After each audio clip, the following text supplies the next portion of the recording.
کائنات کے پیغام کو بھولیں گے نہیں۔ میرے عزیزوں، اللہ رب العزت قرآن میں اعلان کرتے ہیں، دوسرے پارے کی آیت کا ایک جز ہے، یرید اللہ بکم اليسر ولا یرید اللہ بکم العسر۔ اللہ رب العزت تمہارے ساتھ آسانی کرنا چاہتا ہے، تمہیں مشکلات میں ڈال کر تمہیں پریشان کرنا نہیں چاہتا۔ اللہ کے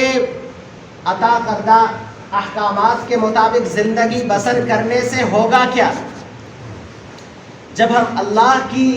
وحدانیت کو بیان کرنے لگیں گے، جب ہم اللہ کے ذکر میں اپنی زندگی کو بسر کرنے لگیں گے، ہم اللہ اور اللہ کے رسول کے پیغامات کو عام کرنے لگیں گے، تو ہوگا یہ کہ بندہ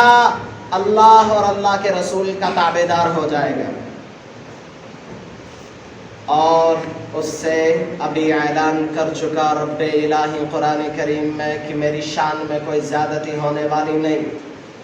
پوری دنیا میں سب سے طاقتور ذات اللہ رب العزت کی ہے، اور جب اللہ رب العزت جعفر بن طیار رضی اللہ تعالی عنہ نے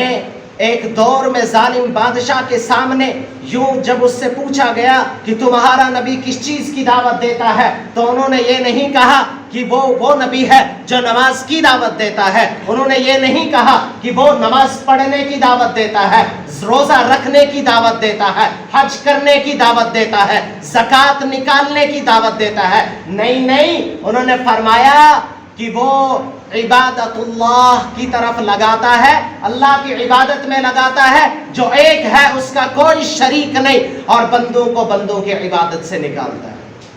کیا کہا؟ کہ بندے کو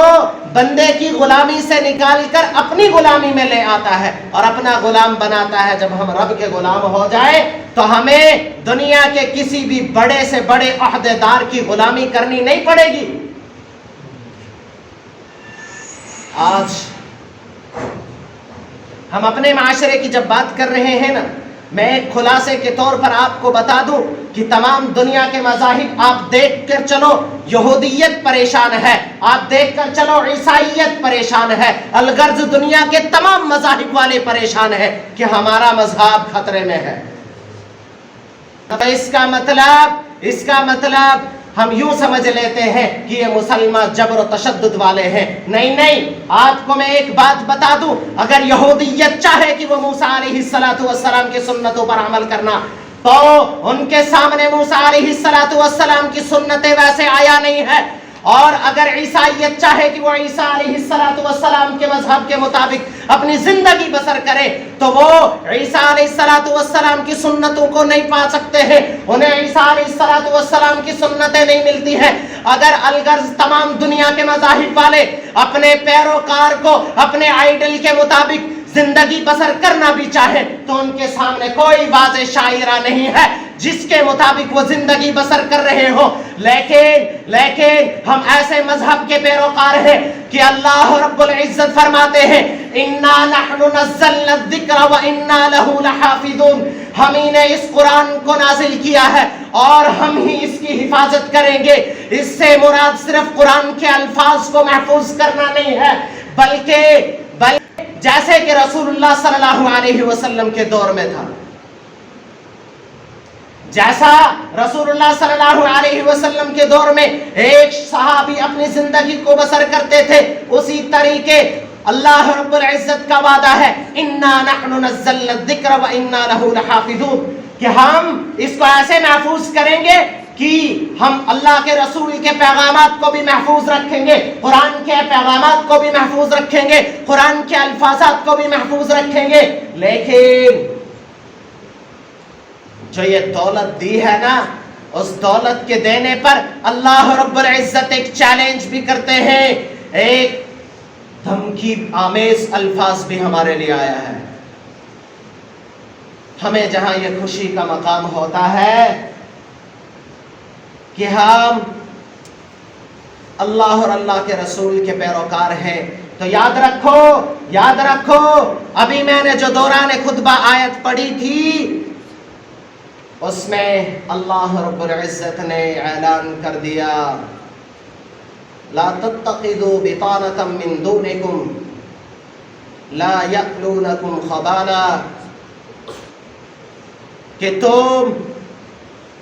غیروں کی طرح غیروں کو اپنا آئیڈل نہ بناؤ. تم یہ سوچتے ہو تم ان سے محبت کرتے ہو جو تم سے نفرت کرتے ہیں. فرمایا اگر یہ حال ہو گیا کہ تم ان سے محبت کرنے لگ جاؤ گے جو تم سے نفرت کرتے ہیں تو ہمارا اعلان سن لو. یستبدل قوما غیر ثم لا یکونوا امثالا، کہ ہم تم کو بدل ڈالیں گے، تمہاری جگہ کسی دوسرے کو دے دیں گے. اگر تم ان سے محبت کرنے لگے جو تمہارے ساتھ نفرتیں کرنے لگتے ہیں، اگر تم اپنے چہرے کو ان جیسا بنانے لگے اور اگر تم اپنے لباس کو ان جیسا بنانے لگے جو تم سے نفرت کرتے ہیں، اگر تم نے اپنے اس لباس کو بدل ڈالا، تمہیں اپنی شرم آتی ہے رسول اللہ صلی اللہ علیہ وسلم جیسا چہرہ بنانے سے، اگر تمہیں شرم آتی ہے رسول اللہ صلی اللہ علیہ وسلم جیسا بولنے کی، اگر تمہیں شرم آتی ہے اس بات سے کہ ہم رسول اللہ صلی اللہ علیہ وسلم کی غلامی کا نعرہ لگا دیں، تو سن لو میرا پیغام ہے کہ اگر تم ان جیسے ہوگے قوما غیرکم ثم لا یکونوا امثالا. آج ہم انڈونیشیا کی ایک بہت وائرل ویڈیو کو دیکھتے ہیں. ہم خوشی کا اظہار کرتے ہیں کہ دعوت و تبلیغ کی جماعت کے بہت سارے ساتھی ایسے ہیں جو ناچنے والیوں کو کلبوں میں جا کے انہیں دین کی دعوت دیتے ہیں، وہ اس دین کو قبول کرتے ہیں اور وہ ایسے قبول کرتے ہیں کہ وہ یہود و نصارہ والے لباس کو اتار کر سنت رسول اللہ صلی اللہ علیہ وسلم کے مطابق اپنی زندگی کو بسر کرنے میں فخر سمجھتے ہیں. ہم یہ احساس کر لیتے ہیں کہ ہم جو ہے تو تعداد میں زیادہ ہو رہے. بولا نہیں، یاد رکھو یہاں یہ بھی ہو سکتا ہے کہ تم جو اس وقت غفلت برت رہے ہو، تم اپنی شادیوں کو ان جیسا بناتے ہو، یہودیت کے ساتھ مشابہت کرتے ہو، تم اپنے لباس کو یہود و نصارہ کے ساتھ ملاتے ہو، تم اپنے کھانے پینے کو یہود و نصارہ کے ساتھ ملاتے ہو، تم اپنے رہنے سہنے کو یہود و نصارہ کے ساتھ ملاتے ہو، تم اپنے بول چال کو یہود و نصارہ کے ساتھ ملاتے ہو، تم اپنا آئیڈل یہود و نصارہ کو مانتے ہو اور کلمہ رسول اللہ صلی اللہ علیہ وسلم کا پڑھتے ہو. تو سن لو، بولا یہ نہیں چلے گا، ہم تم میں بدل ڈالیں گے، تمہیں ان مسجدوں سے نکال کر تمہاری جگہ کسی اور کو دے دیں گے. یہاں ہمیں اس خوف کی گھنٹی کو بھی سننا ہوگا. یہ دین کسی کا محتاج نہیں ہے، یہ دین اس کی حفاظت کا ذمہ دار نہیں ہے کہ اگر کسی شخص نے ایمان قبول کر لیا یا اس کے باپ دادا نے ایمان قبول کر لیا اس کی حفاظت کی گارنٹی نہیں ہے. لیکن رسول اللہ صلی اللہ علیہ وسلم کے پیغامات کو اسی طریقے سے زندہ رکھنے والا اور اللہ کے رسول کے پیغامات کو اسی طریقے سے زندہ رکھنے والا اللہ رب العزت ہر دور میں پیدا کرے گا. اور اگر ان میں ذرا بھی ایسی فطرت آ گئی کہ وہ دنیا سے محبت کرنے والے بن گئے تو بولا ہم تمہیں بدل ڈالیں گے. ہمیں ذرا جگر پر ہاتھ رکھ کے سوچنا پڑے گا. ہم آج یوں سوچتے ہیں کہ یہ کلام اللہ اور اللہ کے رسول، اللہ نے اپنے رسول حضور پاک صلی اللہ علیہ وسلم پہ 1400 سال پہلے نازل کیا ہے. کیا ہمیں لگتا ہے کسی بھی طریقے سے کسی بھی اینگل سے ہم اس پیغام کو ایسا سوچ سکتے ہیں کہ یہ پیغام آج ہی کے لیے نہیں آیا ہو؟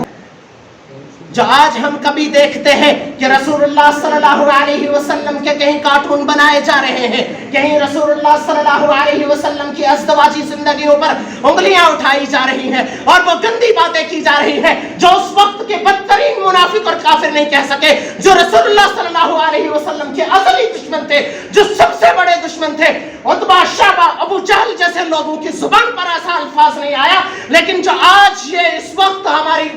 ہمارے معاشرے میں آج یہ باتیں وجود میں آ رہی ہیں کہ ہمارے رسول اللہ صلی اللہ علیہ وسلم کی اندرونی زندگیوں پر ایسی گندی باتیں کی جا رہی ہیں جن کو ہم اپنی زبان پر بھی نہیں لا سکتے ہیں. کیا اس وقت کے بدترین کافروں کو وہ باتیں سمجھ نہیں آئی تھی؟ نہیں، وہ سمجھتے تھے اور وہ اس بات کو جانتے تھے کہ یہ تمام الفاظات لغو اور بیکار ہیں. اور فرمایا کہ یہ تو کچھ نہیں جو تم سمجھتے ہو کہ یہ ہمارے رسول صلی اللہ علیہ وسلم کی ذات اقدس پر ایسے گندے الفاظ اور ایسی توہین والے الفاظ پیش کرتے ہیں. ہم یوں سوچتے ہیں کہ اللہ ان سے یہ غلطی ہو گئی. بولا نہیں نہیں, فی صدورہم اکبر, بولا ان کے دلوں میں اس سے بھی بڑا بغض ہے, لیکن تم سمجھتے نہیں ہو. کبھی انہوں نے تمہاری خوشی کے لیے نہیں, جن کے لیے تم اپنے آپ کو, اپنے لباس کو, اپنی اس چہرے کی داڑھی کو, اپنے اس کردار کو بدل ڈالتے ہو, اپنی صورت کو بدل ڈالتے ہو, اپنی سیرت کو بدل ڈالتے ہو, انہوں نے کبھی تمہاری خوشی کے لیے 2 منٹ کے لیے بھی تمہارا لباس نہیں اپنایا, تمہارے اس عمامے کو نہیں اپنایا, تمہاری اس ٹوپی کو نہیں اپنایا, تمہارے کردار کو نہیں اپنایا, تمہارے لباس کو نہیں اپنایا, تمہاری تہذیب کو نہیں اپنایا. انہوں نے پل بھر کے لیے بھی تمہاری خوشی کی خاطر بھی نہیں کیا.